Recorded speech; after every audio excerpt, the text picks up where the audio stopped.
India's retaliation to the terror attack in Pahalgam has seen reactions and responses from all over the world. World leaders have weighed in on this. Pakistan has reacted and tensions are flaring. The situation is far from simmering. In fact, India's strike combined with Pakistan's stubborn resistance to de-escalate the matter has resulted in PSL, the Pakistan Super League, being in jeopardy. The Pakistan Super League, Pakistan's equivalent to the IPL, the Indian Premier League, is in danger of shutting down completely, abruptly being suspended. Right now, though, what we're hearing is that the matches that have being shifted out to one venue only. This is a developing story and there is much happening. The league is as of now threatened of getting called off entirely, and there are many reasons for that. Let me dive in and tell you more. The PSL started on the 11th of April with the final scheduled to be held on the 18th of May.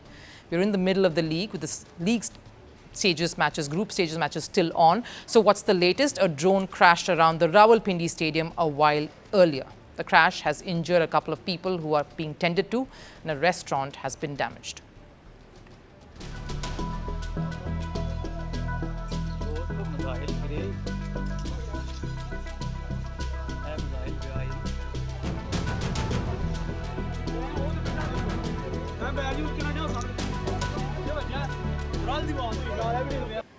Pakistani reports state that authorities have sealed the area and are investigating the origins of the drone. Security has been compromised and there is utter chaos, though, surrounding the stadium. But here's the larger concern. Rawalpindi was set to host, that very stadium where the crash occurred, was set to host a PSL game tonight between Peshawar Zalmi and Karachi Kings. The teams led by Pakistan former captain Babar Azam and Australian former captain David Warner, a high-profile face-off with many international players from West Indies, England, Australia, New Zealand and Afghanistan also involved in this face-off. So now it's not just about Pakistan, their civilians, their cricketers. It involves foreign nationals who did not foresee being in such a situation when they signed up contracts with the various PSL teams to play in the league, when they decided to come and be a part of the Pakistan Super League. So what are we immediately hearing?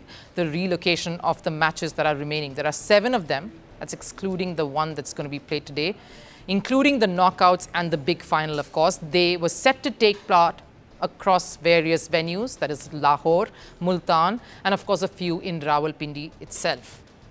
There is a huge question mark now hovering over these matches, and particularly this venue, Rawalpindi. But so too Lahore and Multan, who've witnessed chaos and commotion since India's planned retaliation and attacks on the terror camps in neighboring areas. What we're hearing is that matches are set to be moved to Karachi, one of the venues that had hosted the ICC Champions Trophy a while back. So there has been renovation done there, and in terms of providing cricketing facilities, it is equipped to host the remaining PSL matches. That's as far as logistics go. But the bigger problem here, at what cost really? There are many other burning issues that PSL, and by that extension the Pakistan Cricket Board, is forced to grapple with now. First and foremost, the security and safety of all cricketers who are involved in the tournament, everyone else as well. Cricketers from various countries who have issued travel advisories to their own people. England cricketers in particular want to get home and get home fast. There are many of them who are currently involved in the league, though no England cricketer has stepped out to speak formally about this. Currently, there are about 9 involved: James Vince, Tom Curran, Sam Billings, Chris Jordan, David Wiley, Luke Wood, Tom Kohler, Cadmore, Ravi Bopara, Alexander Hartley, they both involved in coaching capacity. They are right now currently involved in the PSL. Though no England cricketer in particularly has stepped up to formally speak out against wanting to continue being a part of the PSL, English dailies are reporting that players are anxious. Twitchy is the word. There are nerves, undoubtedly, around playing in a country that has had a history of such incidents and violence. And more so now after their belligerent stand despite being caught out. And this has to be a nightmarish deja vu for England cricketers in particular. They were caught in a similar horrific situation when the Indian city of Mumbai was attacked by terrorists. 26/11, the year was 2008. England was touring India and were forced to cut their tour short. This is far worse. They are caught in the hotbed of what is increasingly proving to be one filled with chaos, mayhem, and more bloodshed. A new low for PCB, who started the tournament thumping their chests, calling the ICC Champions Trophy a massive success. Their cricketers said PSL would be bigger than the IPL, that their tournament will pull in more crowd, will get more viewership, more eyeballs. Forget pulling in the TRPs, their own fans, the Pakistanis, failed to turn up to the venues in the last few weeks.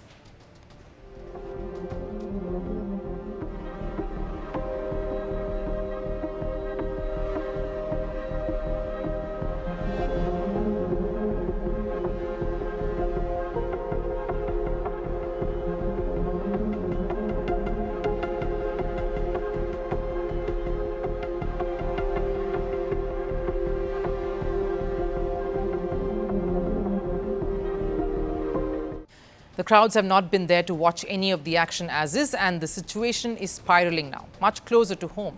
It is threatening to shake that bravado and confidence that PCB displayed just a month ago. Of all going well and of cricket, international, top-tier cricket finally returning to Pakistan.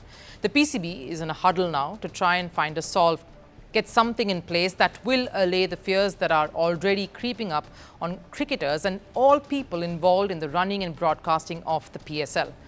And while matters continue to escalate, one thing is certain: a complete discord and mismatch in communication between the ones in charge of decision-making in the country and various other governing bodies, in this case the PCB. When the Indian government said the men's Indian cricket team will not travel to Pakistan for the ICC Champions Trophy, BCCI complied, toed the line. They were all in accordance. That seems to be missing now in Pakistan, putting the lives of others, civilians like the foreign nationals, in jeopardy.